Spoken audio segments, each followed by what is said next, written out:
నేను నారా లోకేష్ అనే నేను శాసనము ద్వారా నిర్మితమైన భారత రాజ్యాంగం పట్ల నిజమైన విశ్వాసం విధేయత చూపుతానని భారతదేశ సార్వభౌమ అధికారాన్ని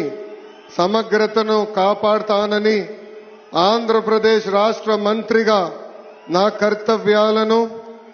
శ్రద్ధతో అంతర్గత శుద్ధితో నిర్వహిస్తానని భయం గాని పక్షపాతం గాని రాగద్వేషాలు కాని లేకుండా రాజ్యాంగాన్ని శాసనాలు అనుసరించి ప్రజలందరికీ న్యాయం చేకూరుస్తానని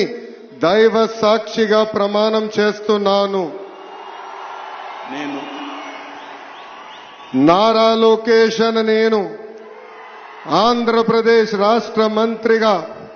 నా పరిశీలనకు వచ్చిన లేదా నాకు తెలియవచ్చిన ఏ విషయాన్ని నా కర్తవ్యాలను సక్రమంగా నిర్వహించేందుకు అవసరమైన మేరకు తప్ప ప్రత్యక్షంగా గాని పరోక్షంగా గాని ఏ వ్యక్తికి లేదా వ్యక్తులకు తెలియజేయనని లేదా వెల్లడించనని దైవ సాక్షిగా ప్రమాణం చేస్తున్నాను.